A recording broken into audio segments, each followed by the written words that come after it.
Hello, this is me. I apologize beforehand. My neighbor, our landlord's lawn care guy, has decided to mow right when I decided I needed to film.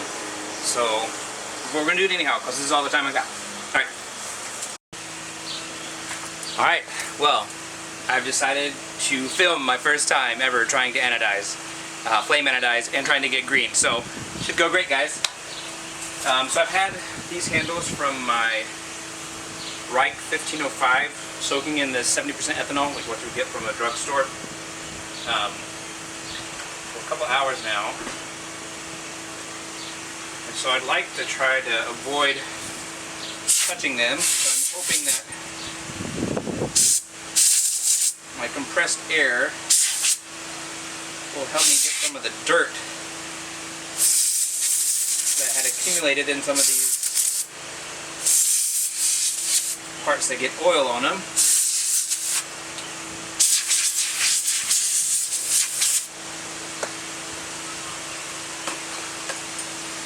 Hey, Dan.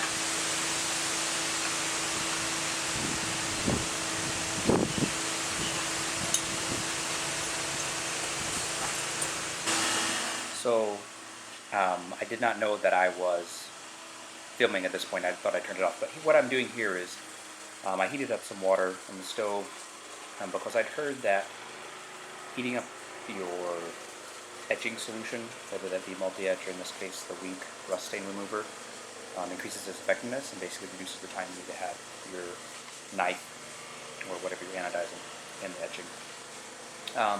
But this week's rust stain remover has hypochloric acid in it, very low percentage, but so make sure you're using chemically resistant gloves. I should be wearing eyewear. You can see later on that I think about putting it on, but then notice that I've got a little bit of the week's rust stain remover on my gloves. That's my landlord's lawn care guy in the background mowing. That was a little bit annoying, but it was the only time I had. So what I did here is I have the hot water in the pot underneath the plastic container, and I'm just filling up the plastic container with the Winks rust stain remover. And I figured out that what you can do is do that as well, but have the hot water underneath, like a double boiler type situation. But what you can also do is put hot water in your plastic container and then dilute down your etching solution, at least with the Winks, the rust stain remover. You can do that, which I did in a different, I didn't film it, but I did it on another anodization that I did after kind of some trial and error here.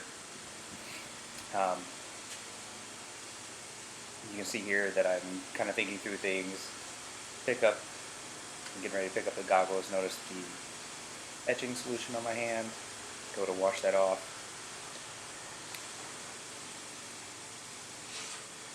There it is. Maybe I shouldn't put this on my face and have hypochloric acid touch my head. I'm trying to wash that off. I'm using the hot water because I didn't have any other water with me, because I was unprepared. And then, unfortunately, at this point, I came over to turn on what I thought was to turn on the camera, but I'd actually turned it off because it's getting ready to etch. This is the first time. I'll try to put in a photo here of the first time the result's there, and then you can see what happens later on. So, yesterday I did my first anodization. It was okay, sloppy. Watched a few more videos, and so now I etched them again in this really nasty stuff here. I think it's called Winkler's Rust Stain Remover. Really gross stuff. But anyhow, so today I etched them again. It really etched them. I left them in there for like 30 minutes. Let's see if you guys can really see how deeply it kind of pitted the titanium, which is fine. This is just like my experimental handle. It didn't like break their integrity or anything. But then I used this 3M kind of fine sanding wheel to polish them, because I want to get basically brighter colors than what I had originally. And so now we're going to go at it with the torch. Clean them off with Windex, avoided touching them. So I'll record a little bit of that, and then it takes a little bit too long. So I'll just check back in periodically. So I think that this is definitely turning out better than last time. I'm not going to try to shoot for the crazy green. I think that's kind of silly to go for on my first go. Can't quite get color consistency, as you guys can see, but I think it's still pretty badass. Pretty awesome colors still. So now is to try to get the, see if we can get the other scale to look similar.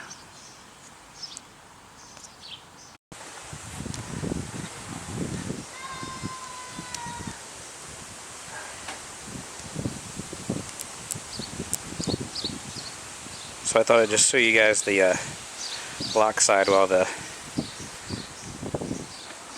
show side is cooling. But I think it's kind of sexy. Kind of sexy. Those blues, man. Oh. Oh, oh. I'm glad I redid this. I did scar the, let's see if it'll focus on there. No, it's not going to. Let's try it in here. I did scar the, there we go, right up there by kind of where the lock bar and lock bar insert are. You can kind of see where it's like a little weirdly smudged.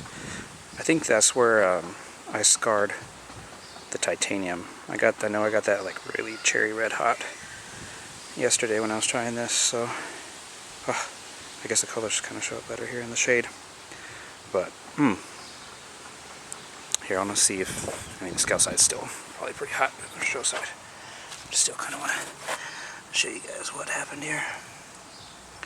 I'm not sure what that streaking around the top is, but whatever. Kind of adds to the character. There's some streaking down there, but otherwise, I love it. Love it. Man. Damn, son. Alright.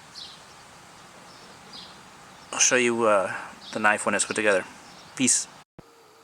So there is the knife put back together.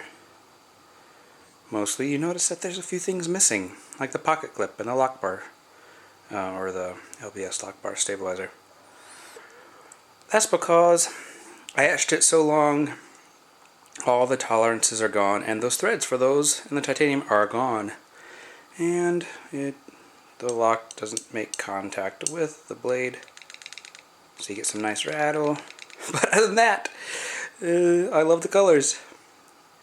You win some, you lose some. Next time, do not etch for 30 minutes in Winx Rust Remover.